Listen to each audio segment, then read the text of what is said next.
everybody's excited. Was it too much with the pyrotechnics? It was a bit nerve-wracking, but I made it.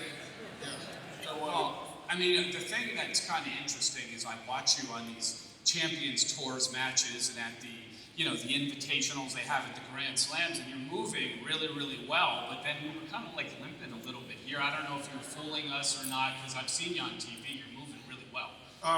Little stiff from the golf yesterday. All right. Very, very that fair. That stiffens you up, and also I appreciate you lying about me being able to move. Well, that was when I was, the stuff you were just showing I could run. Now it's not getting any easier. For some of the other speakers, we had the chairs back there, but again, from TV, I figured you could make it up here to the peninsula. You want me to do a handstand or something? No, I don't think they want to talk to you a little bit. So let me say this. This is where we stand. We got dental folks. They're some of the funnest people on earth. There's about 2,500 of them here, and about 1/3 of them, I feel like it's Big Corey, the security guy's going to have to hold them off because they're going to come up and attack you. Another third is very, knows who you are, maybe not your whole story. Another third doesn't really, they're 20 years old. They haven't really heard of you too much. If I said you can't. Who hasn't heard of me? Yeah. Get the hell out of here. Yeah, I was wondering, that's what I was going to say. So we got two ways to go with this, because I was going to say, for those that don't know who you are, I guess Big Corey could throw them out, or what I was going to ask you is, what would you want them to know about you as we all get older, for those 20-year-olds that never really heard of you? I would want them to know that, what I was lucky enough to do for a living, I did with a passion. I gave everything I had. I didn't win all the time. Sometimes some issues occurred on the court. Got a little complicated, but I played, hopefully, in our sport that I play, you need to me, have some personality. And so hopefully I did that, and to bring the sport to a bigger level. So if they remember that, they'll remember some of the antics, but hopefully they'll remember I can play also. The back of your book, I assume you approved this because it's on the back of your book, but you never know. It says you're one of the most controversial but beloved sports figures. How do those two kind of go together, those two phrases? I think that as you get older, you accept more things, so that's why I accepted controversial in the back of the book. It wasn't something that I would have put there necessarily, even though I knew damn well I was. But I think it's a compliment in a way that if people sort of remember you for what you did, and sort of you brought, again, to me, bringing the sport to new levels a kid. But the beloved part came later. And I was going to ask, why do you think that was? Because you got it where, the tabloids in England just slammed you and everybody was just so hard on you, but then the beloved kind of came in. What was the turning point for where the beloved started? They didn't know me as a person. What I had to offer as a human being. They just saw what I was out there on the tennis court, and I could get a little excited at times.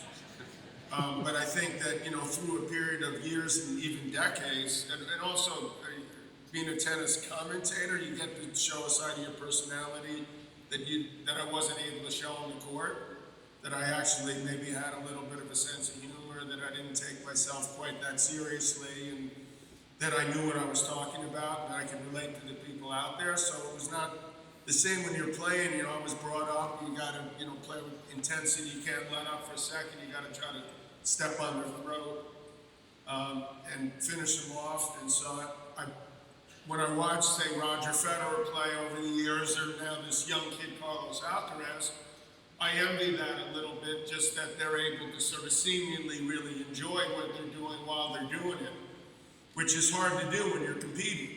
Usually when you're competing, you're out there and, you got a job to do.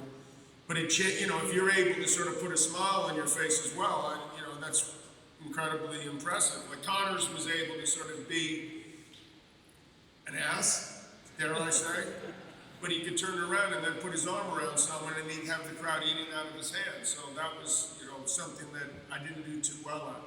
Well, I grew up in the, in the 80s, in junior high and high school, and I didn't know very much about tennis and wasn't very much interested in it until I saw somebody carrying on the court and causing all these problems. And then I said, God, I want to check this out. Like, when's his next match going to be? Because I definitely want to watch this. Where did it come from? Like this, this idea, we're just going to speak our mind out here.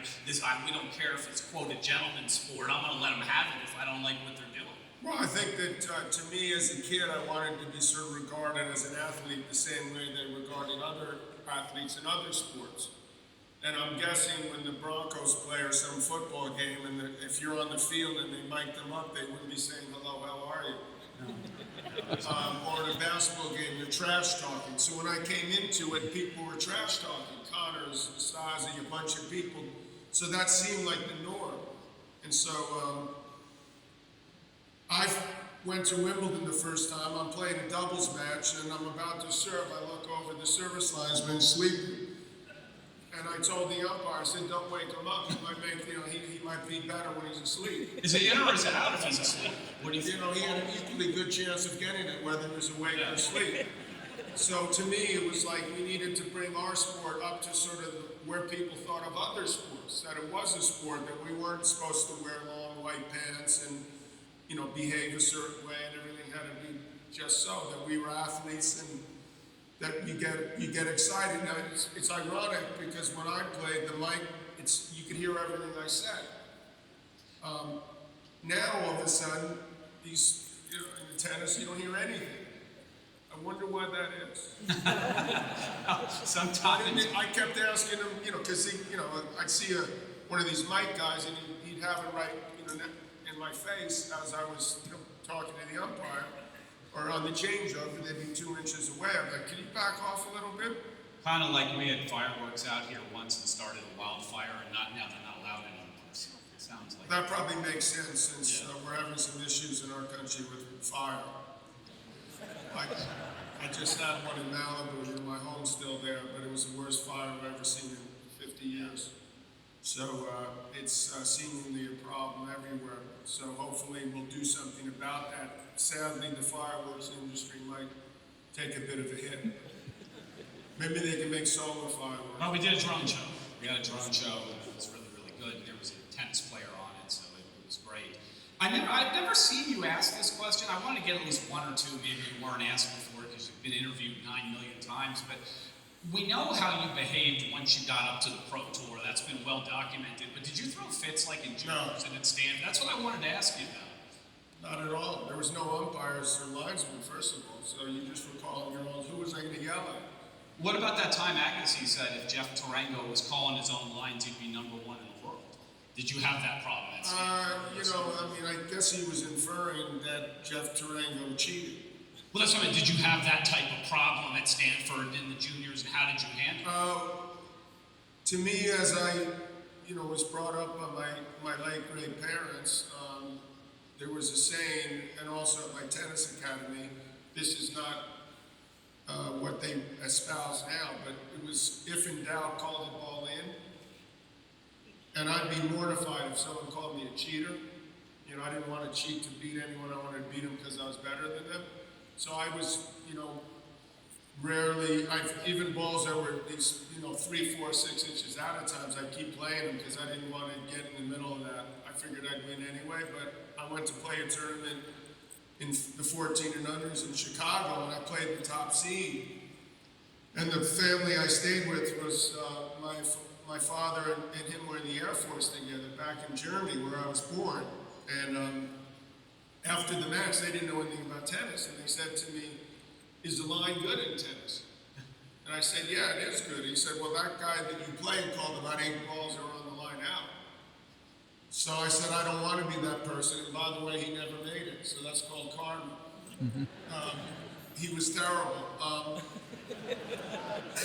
Well, that's what I find. But here's the end. Yeah. Here's where the part where it turned. I went to play the juniors in Paris the first time I went to Europe, and I was 18. I was the top junior player in the world. So I played the qualies in the main draw and got in, and I ended up winning around playing this guy by the name of Phil Dent second round. He was a top 20 player. We played a long match, and the same thing happened where there was a bunch of calls. I mean, they were calling balls that were this far in that he was hitting, calling them out. So they were calling them, benefiting me.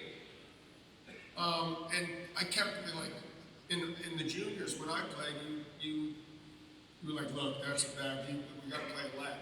I was like, "Look, the guy made a mistake. Let's play it over." And then I noticed in the 5th set that he hadn't reciprocated. Yeah.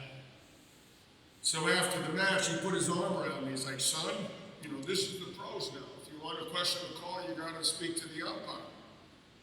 I'm like, okay. I guess that's what you got to do. And ironically, about 3 weeks later, I went and played Wimbledon, where I was the top seed in the juniors. Played him again in the quarters of all players. And then I thought to myself, the light bulb went off in my head. I said, I'm going to question the call today, just to see what he does. My opponent as well as everyone else. But that doesn't work too well in London. They're very, well behaved. No, I mean, They didn't take to New Yorker too well. So they were like, why is he acting this way? And I thought it was the funniest thing ever. That they were actually like caring about what I was even doing. So all of a sudden, it was probably the most fun I ever had in Wimbledon, my first Wimbledon, knowing who I was. I'm in the semis. I come back, and then all of a sudden, people were like, are you that bratty kid? You that super brat? Did they call you that? I'm like, oh my God, they actually know who I am, or some people know who I am. And that sort of changed the perception all of a sudden, like, this guy's been doing this since he's 8 years old. Not the case, but once the door opened, I opened it pretty wide. Yeah, that's what I was going to say. I mean, once the floodgates started to come, I have to say this, I feel like even for the bad things that, maybe happened to you by the tennis authorities that, went after you, I feel like you got your money's worth. I mean, there's some people that remember when Djokovic, inadvertently hit the ball and the next thing you know, he's disqualified. You kind of got your money's worth. Well, that's because he hit a line. Yeah. I never was defaulted out of Wimbledon. Agassi, you mentioned Agassi, he was defaulted more times in ATP tournaments than I was. An unknown little fact. And I'm the bad guy. And Tim Henman, who's Mr. Nice Guy, he was defaulted at Wimbledon for hitting a ball in a match at Wimbledon one year. So there was this sort of like, oh my God, there was this, in 1980, 81, there was an article in the Miami Herald, the most 5 heinous individuals in the history of the world. And it was like Jack the Ripper 1, Son of Sam 2, John McEnroe 3, Attila the Hun 4, and Hitler 5. And you're like, how did I get this? Because I told the umpire he sucks. But it just seems like nobody would ever say, oh gosh, he didn't mean to say that. He just muttered that under his breath and they picked on him. I mean, it seemed like you got your money's worth. Well, since there's lawyers, this is part lawyer, part mostly dental people. There's just a few lawyers that keep an eye and make sure that dentists don't get sued. Which is what my dad was. He was a lawyer, so he used to say to me, John, you're better than these people. You don't need to do that. Just go out and play. You're better. But he said it like, you're better than these people. That's where it came from. Go out and play. You don't need to curse. But that's what he said. He goes, but if you do it, he said, don't curse. Hence, that's where you cannot be serious came from. And you guys are the pits of the world. I said stuff that you couldn't find me, and that really infuriated the umpires in line because they sort of look at me. Eventually, I started to, when I lost, started to become a problem. When you start cursing, that's the lesson to be learned. Well, that was the final one down at the Aussie Open, right? I thought it was kind of cheap when you just walked over to her. You didn't say anything to her. You bowed. Do we have that video? I mean, I don't know. They loaded this. They actually loaded all 3 of them. On my lucky day. Yeah, I don't know if this is going to help her in this interview process. Crash next to my house too, or? I don't know if they're going to load it or not, but we had it on here. If they know what's good for them, they won't load it. No, look behind that. We have it. I think we got to go behind. So here's the first one. You're just kind of talking to her. I mean, I don't think you got your money's worth on that one, okay? But that is a violation. Now, I think... What was the violation? I don't know. They claimed... Now, watch, here's the slam. Now, I think that one you did kind of smash it. That's borderline also. Borderline? Either one of them should have. But I said it because of the cursing, because here you can't hear it, but after this, you walk away and then you just start dropping F-bombs, I think. They're going to let you keep playing. You're in the tournament right now, but then you just kind of dropped a couple F-bombs, I think, and then that was sort of the end of it. You think. Well, I heard it. We don't want everybody to hear that. But they changed the rules at that tournament also, which I was unaware of. Usually you get get an extra X, as you so nicely pointed out there. You thought it was 4, but they changed it to 3. Just before that tournament, yeah. So my You think they agent, did who that I because of you? I never asked that. my agent, who I fired right after the match, didn't tell me that. Now I probably should have checked the rules, but I never did look at the rule book, so I wasn't about to start then. So I didn't know that had happened, so I figured I could tell them to piss off one more time. I would have lost the game, but I still thought I was going to win the match. That's basically what happened. I, took it to the edge, but sort of backed off when I needed to. That was the only time, by the way, I was defaulted in 15 years, just for the record. Do you think that? Thank you. As far as I'm concerned, You show some of my wins, so when but that's the funny thing. It's like nobody, and I want to talk about your personality, because I have a question for you. 40 years later, we all know you won a ton of stuff, but nobody really wants to say, show us a 6'2", 6'1", 6'1". Nobody wants to see that right now. They want to hear about all this other stuff that went on because it's so interesting.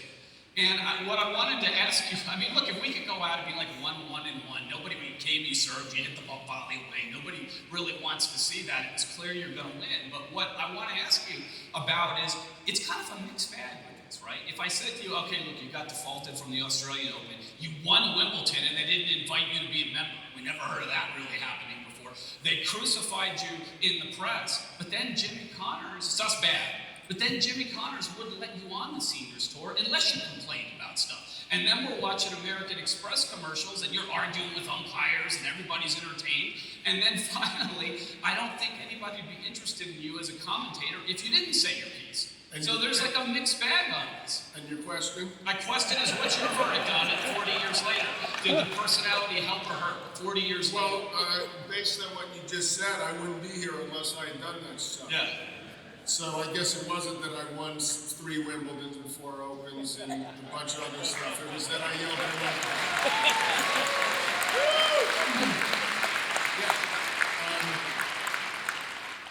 it's sort of, but then again, you got to look at the other side of the coin. If I was 200 in the world, no one would have given a rat's ass. Yeah, I mean, The fact that I was at the top and telling everyone they can all stick it up their ass. yeah, you did. The powers that are still ruining this sport, by the way. The same people that have been Are they like around grinding for 40, well, a lot of them are, but unfortunately the game has not evolved the way it should have. But why would they listen to someone like me? That's their thinking. They just try to avoid it. And so now we're in this position, like, how come American men haven't won the major in 20-something years? Where are the players? You could go down the list. But this is, maybe some point people will look at the bigger issue, and I think the good part for me was that people started looking at me as an asset instead of a liability. I was telling people, I was getting in my heyday when I was #1 in the world and, was winning a lot. There was tennis aficionados, suspend McEnroe for a year, for his behavior. I got 2 calls right after that. One was Phil Knight, who owned Nike. He said, keep doing what you're doing. There's a building named after you. There is. And then there was Jack Nicholson, who's, was my favorite actor growing up, who I became friendly with when I was watching the Lakers. He says, Johnny, keep doing what you're doing. Mick Jagger, Jack Nicholson told me never to drop names, but Mick Jagger also called me. Saying the same thing. Now, as a 25, 26-year-old, who are you going to listen to? Phil Knight, Mick Jagger, Jack Nicholson, or a bunch of old farts who work for the USDA?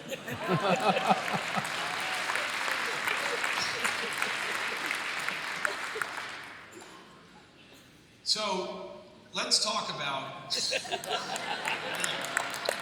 I want to get to something serious. There's something positive here. Yeah, I mean, maybe we can't be serious, but I wanted to get to something serious. 1984, you were 82-3. I mean, just getting down to tennis, and that was like the highest winning percentage ever. Nobody's ever been locked in to that degree before. And everybody out here, they're all high performers in the dental industry. They all want to know how to get locked in and achieve maximum results. So what do you remember? What can you tell us about how that 82-3 unfolded? Well, it unfolded when, over the course of many years, obviously, but when Bjorn and I were going at it and had this great rivalry in '81, he ended up stopping playing.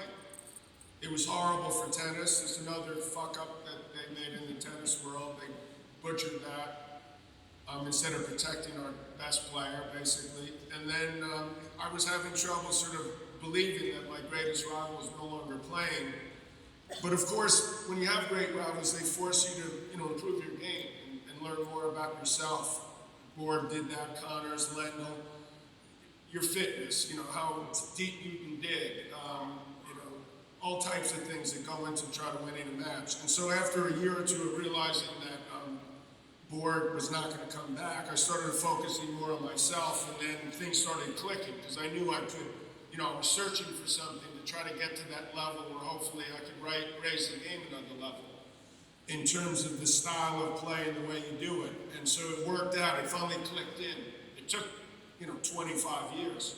Well, what the young people here, I don't think really can appreciate or understand is this was 82 and 3 with a damn wooden racket. I mean, at least you can see somebody today putting balls away immediately and hitting them at 1,000,000 miles an hour. But with that wooden racket, you couldn't. So to go 82 and 3, these were grinding matches in some cases, going on 5 hours or more. Well, I don't want to burst your bubble there, but and this is one of the few records that I will continue to have because these other guys, whoever their names are, Federer, Djokovic, Nadal, took a lot of the records. But I'm the last guy to ever win a major with a wood racket. That happened to be 1981.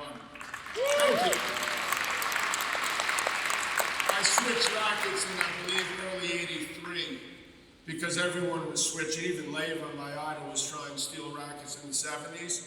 And my little brother, who's 7.5 years younger than me, was using this graphite racket. And so I was like getting frustrated that, things were starting to happen faster. So I picked his up and I was like, oh my God, this has got like 15% more power and it's got the same feel. So that's part of what helped me get to that next level. So I was able to do that. The racket that I had then is probably 20-30% less powerful than the rackets they use now. So it's still like, today's game is more like wham, bam, thank you, man. Because they're so big and the rackets have so much power, the strings have, it's a totally different game. You don't even see, I would have said you were out of your mind if you didn't see guys serving and volleying at Wimbledon, for example.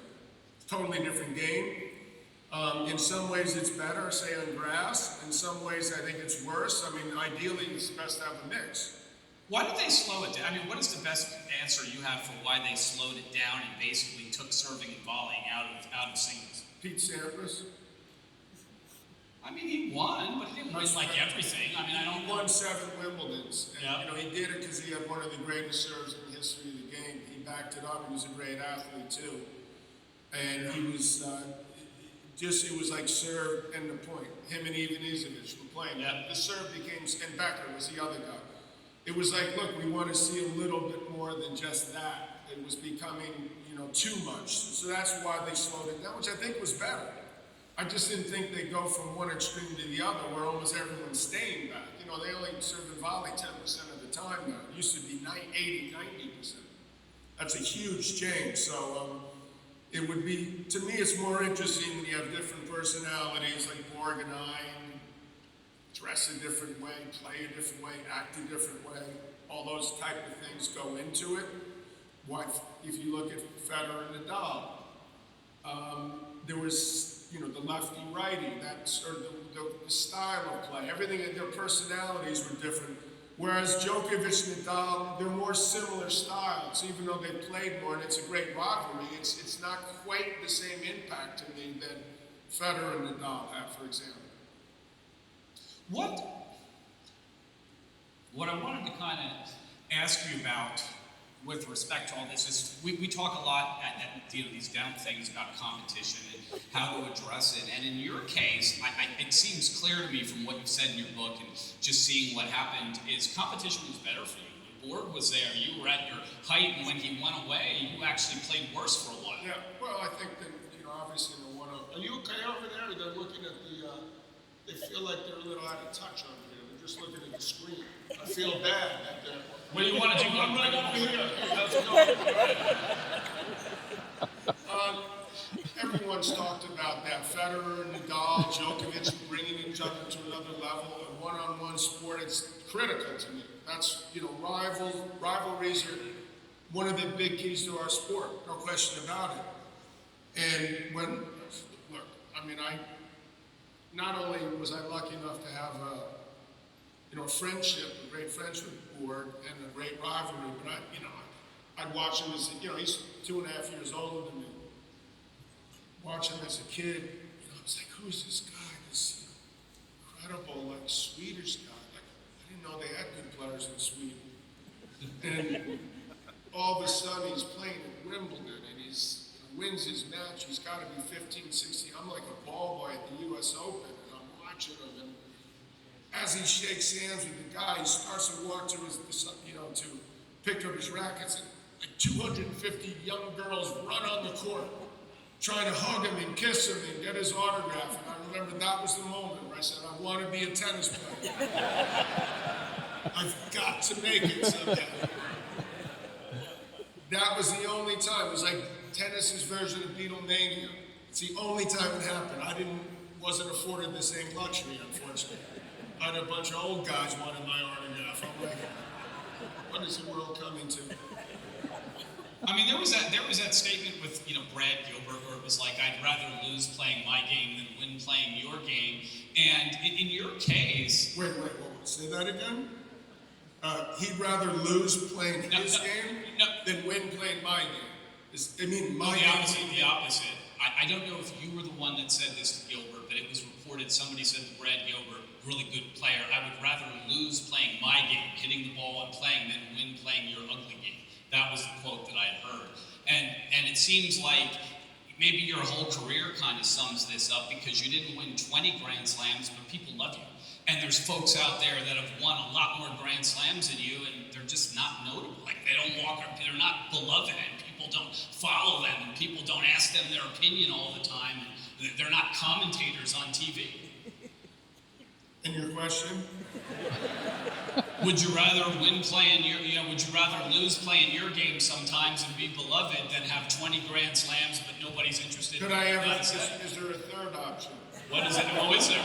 Win 20 Grand Slams and be beloved. I haven't seen it though. Yeah, maybe, but I haven't seen anybody. Roger Federer is pretty beloved. He's pretty well liked. Liked, but he's not really a commentator. People don't. Well, he probably could be if he wanted to be, but he's doing pretty well financially. Oh, sure. Different time from, I'm like, why the hell did I play now? But I have to be honest, I'm just not interested in interviewing him. He's an incredible player, won zillions of dollars, smooth game. I just am not really interested in his opinion of anything, and this has been like the highlight of this conference, haven't you? I mean, that's it. And it's not just him. I was lucky because I was sort of lost after my tennis career. The 15 years I played on the main tour. I hope at that time I was just about 34 years old.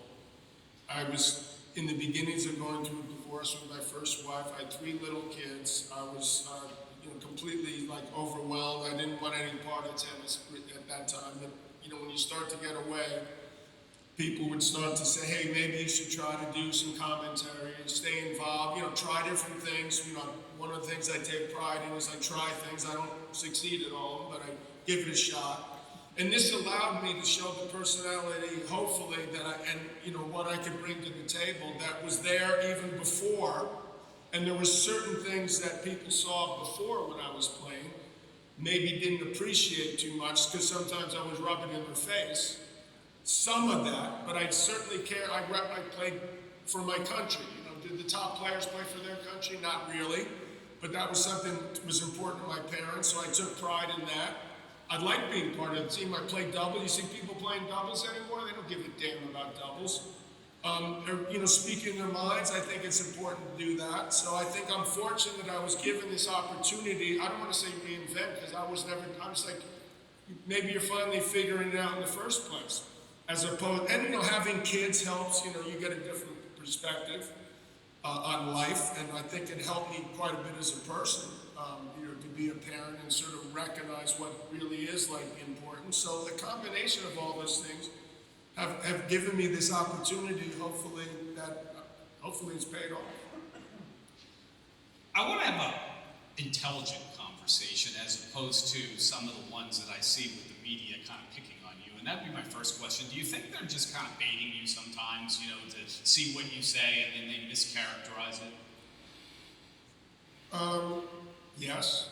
I think they do too, actually. And one thing that I wanted to talk to you about in a real fun way, just a fun, intelligent way, instead of accusing people of nonsense, I just wanted to ask the question that I thought should have been asked, right? We had that whole Serena Williams thing, right? For those that don't know, right? They were asked John about Serena Williams, and she said she was the greatest female tennis player of all time, which she is. We tried to get her here; it was too expensive, so you're here now. But she absolutely is the greatest female player that ever lived. Plan B, get McEnroe.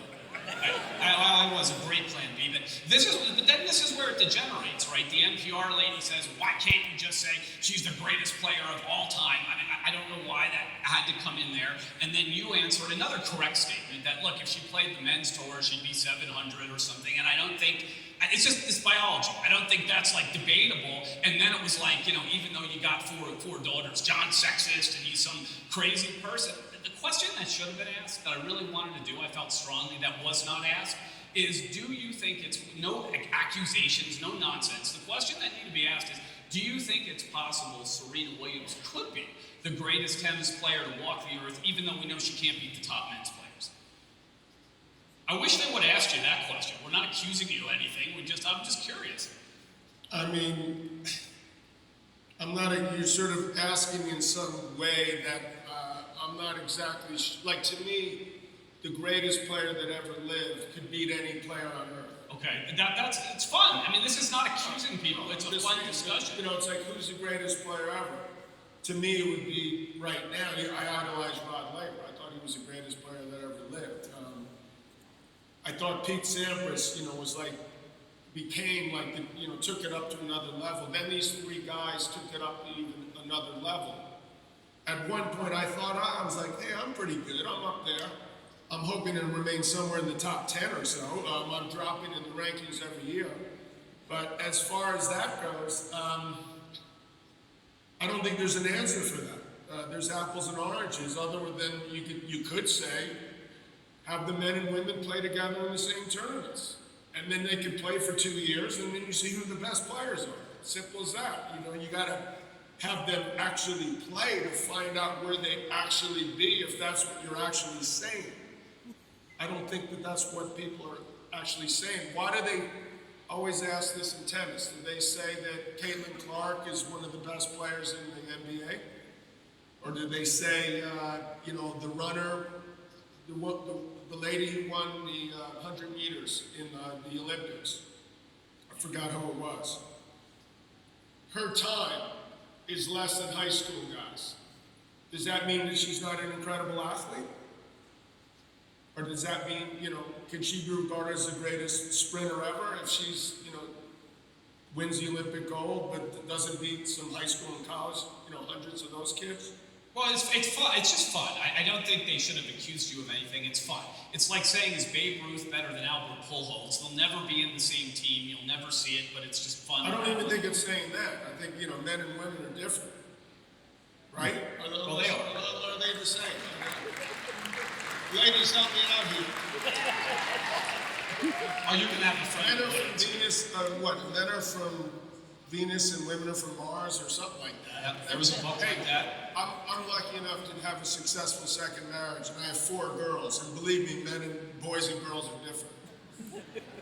Completely different in their own ways, and I love them all. But it's that's part of the part that's interesting. And I think that what matters really is that women are finally getting their due in terms of, thanks to Billie Jean King, more than any other human being that ever walked the earth.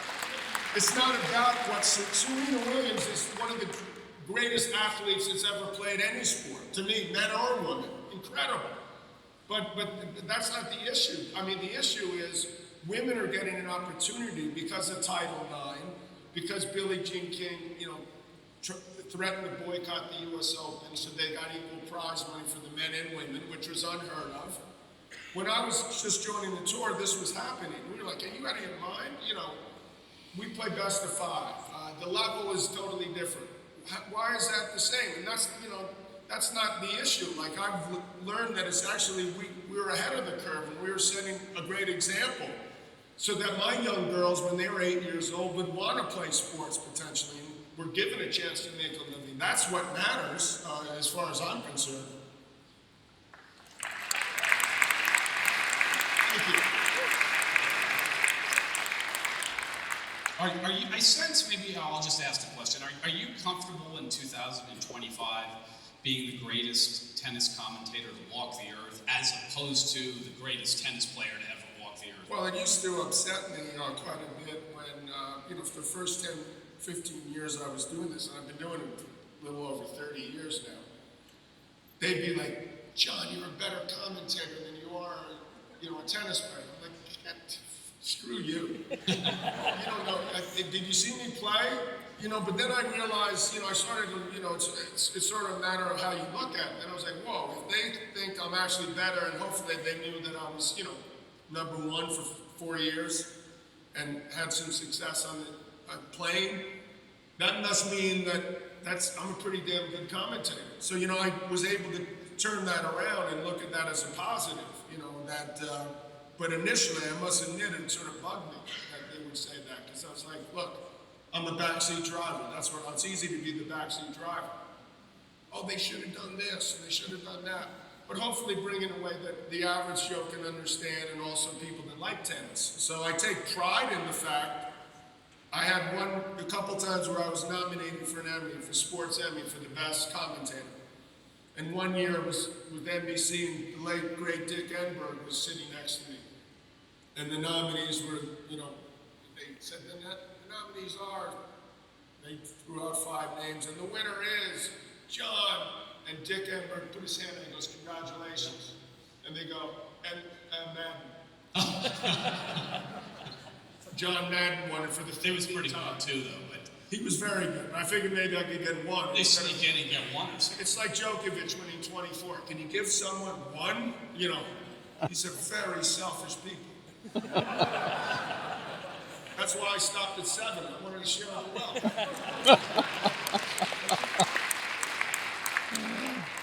Can you tell us one thing? I mean, it was interesting. You had, you know, probably 3 rivals, and maybe more, but, you know, everybody remembers Borg, Connors, Lendl. Can you tell us one thing from each that, you know, you learned from, that you kind of admired that they did well? Well, the great match that I played with Borg that I lost, the tiebreak match where I won the tiebreaker 18-16 and saved like 5 or 6 match points, and I'm sitting, he had won it 4 times in a row, and then I'm thinking I got him. Yeah, if it's that. You know, he's going to give in, he's going to let down, he's going to be bummed out, and I just got to go out there and do it. And then he came out, and it was almost like it hadn't affected me at all. So I realized at that time that I had to like figure out a way to like, you know, dig deeper, you know, and want it more than I wanted it, and also get fitter. All 3 of those things at the same time.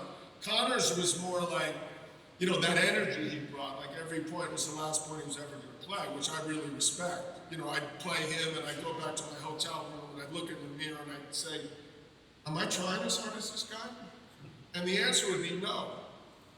I've never seen a guy try this hard. So you've got to, like, you know, go out and give more of an effort. So he helped me with that. And Ivan, his thing about fitness, you know, that shifted it from where I was, you know, we were pretty close to, like, he took us a level above me, and really used that to his advantage. And, you know, I tried to do that. I wasn't as successful at being able to do it for a variety of reasons, but I certainly learned that you can become a greater champion by doing something that's not necessarily mental. You know, physical can help you be mentally stronger, and in some ways vice versa. So, you know, those top 3 guys, I think all 3 we made each other better. You know, that's the sign of a good rivalry, and then hopefully learn a little bit from each other. I don't know what they learned from me. A lot of things, probably, but we don't want to have that here. We're just not interested too much in it. But let me ask you this: there's a saying, very famous saying, you know, every competitor, you know, in sports has to suffer two types of pains: the pain of discipline and the pain of regret. The difference is the pain of discipline weighs ounces, the pain of regret weighs tons. Does that quote mean anything to you when you look back on your career? I think that's a great quote. You know, I think you always feel like you could have done, or at least me, I don't want to speak for other people. I don't feel like I left no stone unturned. I left most of them, but I didn't leave all of them. I had a tough time juggling my kids, for example, figuring out how to, you know, because as you get older, you need to train harder to get the same result. So you need to put more time in, and then I wanted to be a good husband and father, so I was having trouble doing that. I didn't have the discipline of some, you know, almost like a monk you had to be, and I felt like that I wasn't comfortable with that, so I sort of sacrificed a little bit of that, but I felt like I was more disciplined than most people, but I just wasn't as much as maybe Yvonne was at a certain point, or some of these other guys. So that's, but you know, that quote you just, you know, made is something that I've thought about quite a bit. But then again, I have 6 kids, do I want to tell my kids what the regrets I had, you know, what I should have done, as opposed to like trying to be more positive? And this is, you know, I'm in a great place. I did accomplish a lot. Not like I lost 12 Wimbledons, but I won 3. You know, you lose a fair amount, so and you want to say, hey, you learn more from losing than you do from winning. But at the same time, you also want to be sort of not dwelling on like what could have been. You know, if you had told me at 18, you would have won 3 Wimbledons and 4 Opens, I would have taken it in a second. Not like when you're 30, I should have won 5 Wimbledons and 5 Opens. Well, it's certainly never my place, and I don't think anybody else's place here to judge what you should or shouldn't have done, you know, in your Don't career. finish that sentence. But what I will always judge is you based on the 45 minutes we spent together, and you were one of the most genuine, authentic, sincere guests we've ever had here. And I really appreciate it.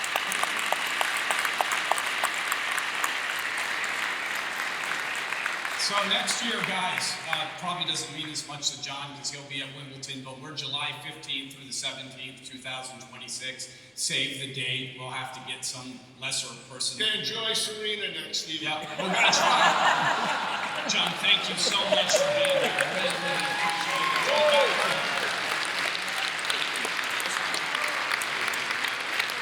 That concludes the 12th Annual Dykema DSO Conference. John McEnroe is